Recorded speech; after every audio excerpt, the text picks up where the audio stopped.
Kustok, we're talking the Eastern Conference Finals. Gainnis carried Milwaukee to the best regular season record, but the postseason, well, that's a different beast, and one that the Bucks just couldn't slay. Gainnis would finish with 21 points and 11 rebounds. It wasn't enough, though. Bucks lose the game and the series, dropping 4 straight after winning the first 2. And after the game, the Greek Freak was none too pleased.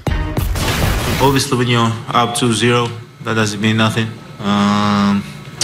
You gotta learn how to come out and close out games, especially after game 3. We gotta get better as a team, and we gotta get better individually. I think it's just the start of a long journey, and we're gonna get better, and we're gonna come back next year and believe in who we are, believe in what we've built this year, and hopefully we can be in the same situation and be the ones moving forward. I'm curious, you guys have talked a lot about how at this point, sometimes it takes experience. I'm wondering if now that you have some of that experience, if you see more validity to that point, or what you think about that now that you've gone through it. Yeah.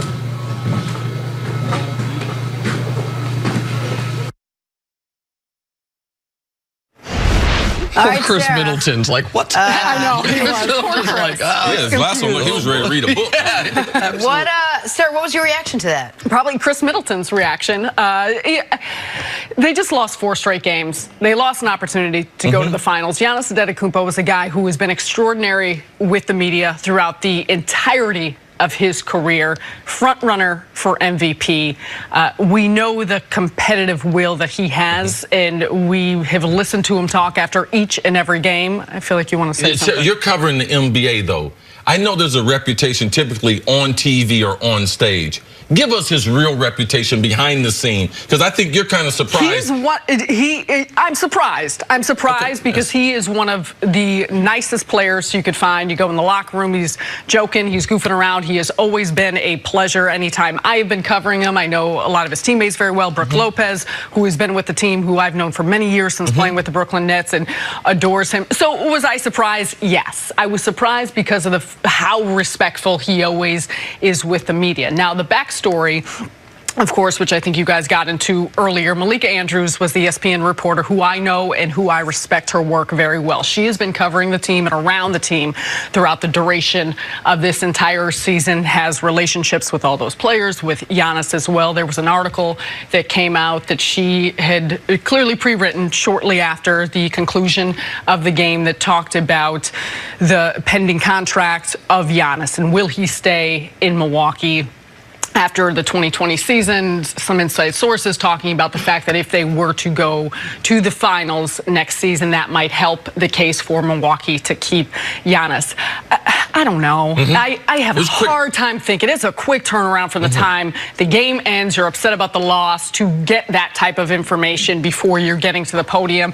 So, because the speculation was he walked out because it was her asking the question in reaction to an article that, while it was, like you mentioned, pre-written with the details of game, it was written in case they lost. Right. But it had which is a normal thing to happen. But it also means it didn't post until they lost. So there's like a 15-minute window of real time between when the moment this thing goes up on the internet and when Giannis sits down at that podium. And do I think that Giannis, who had expectations to go to the finals, the team probably talked about and expectations to win a championship, when they just lost and their season ended, that he's checking his phone, that he's worried about articles that are no, I don't. So I'm not sure the reason for a reaction that we have not seen out of Giannis throughout the course of his career. He's 24 years old. He's someone who I respect, who those around the league respect. And so, to me, I give anyone a pass in that situation. And he had sat there. That was the end of the media session. He had been answering questions for the better part of 10 to 15 minutes. No, he sat there and Guys get less criticism for skipping it than they do for doing what he did. And this is an outlier event for Giannis. He's 24 years old. It's the most crushing loss of his basketball life. And I don't know why he walked out. Maybe he saw the article. Maybe he realized, I'm about to cry. Maybe he realized, I'm about to say something I shouldn't say. That, you know what, who is experienced, mirror you with this guy, and he was whatever. Who knows? But he walked out. LeBron was good with the media for a very long time. Lost that finals to the Mavs, and was asked about how are you going to react about people being happy, he's like, I don't know. You broke boys got to go back to your life. I get to wake up tomorrow and still be LeBron. And it was mean what he said, but it was an outlier event. I think people get over it. Giannis is not, I love Russ. Giannis is not Russ with the media where he's just always looking for a fight. And so Joel Embiid sobbed after his loss. It's how it affected him. Giannis after his loss, Kawhi's just snatching souls evidently. Like after his loss, he had enough. And I understand it's part of the deal that you got to talk to the media. It's not part of his contract for X amount of minutes. You have to answer every single question. I think anyone that is making a big deal out of this is trying to go after Giannis because they want to, rather than they're really, truly, deeply offended on Malika Andrews' behalf. Let's get to what happened in this series. How much of the Bucks losing 4 in a row to the Raptors do you place on Giannis? Well, when you're passing out the accolades, you start right at the top. So when you start passing out everything else, you should start right at the top. More talent, there's more responsibility. And Giannis, regardless if it's right, this is the way sports is going to be. We had given Giannis all the credit for all the things he had done. And in doing this, losing 4 straight, that's an indictment on him. Because he could have had a stop.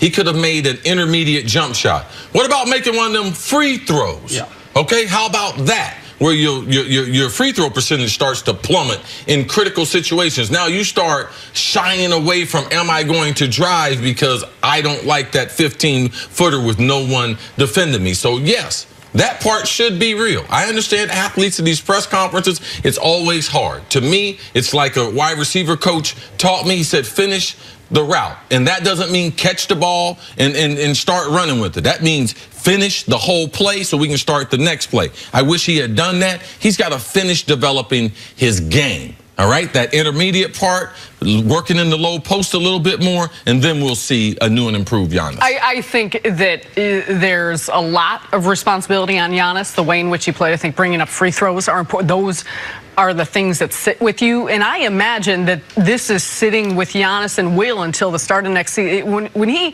was here 5 years ago, Milwaukee was a team that was trying to even get 20 wins. So to think about how far they've come, the point that they were at, and I think Giannis himself will take a lot of responsibility. When you are the potential MVP of the league, you should. However, I don't think you just put it on Giannis. I think there's a lot of questions for Milwaukee as they head into this offseason if they want to get back at this point next year. 17 of 36 from the free throw line in the final 4 games, and that's worse than the actual numbers because it also made him shy away from contact. Tried to go around contact because first 2 games of the series, he was 10 of 12 from the line, I believe, in both of those games. So he was very confident about it. He went 2 of 7 in that double overtime game 3 loss, and from that moment forward, he was shook at the line. He wasn't great in the fourth quarters of these games. He was not great when the Raptors were going on these runs to take control back of the game, most notably in Game 6, it goes from 15-point Milwaukee lead to an 8-point deficit, 26-3 run. Giannis didn't stop it. Giannis is, if anyone wants to sell their stock in Giannis, I'll buy it up. Yep. I think he's going to be the best player in this league for a long time, for multiple years. I think this is going to be his first of a few MVPs. But this is also his first missed opportunity. You're up 2-0. Game goes to double overtime. You have a chance to take a 3-2 lead at home. You're up 15 early in that game. You have a chance to tie the series, to get a Game 7 at home. You're up 15 late in that game, and they lost. So this will burn him. He'll recognize what they exploited in the weaknesses in his game, that intermediate jump shot, and he'll come back next year and he'll be better than the guy who's going to win the MVP this year. But of course, a lot of this is on him, and it's supposed to be, and that's how it works. And 25-year-old Giannis will be better than 24-year-old Giannis. All right, Sarah, stick around. Coming up, any chance the Raptors can knock off the Warriors in the finals? Talk about that next on First Things First. Now, I am out of money from losing all my money betting the Bucks, but Seal spot me the money to buy that Giannis stock if y'all are selling.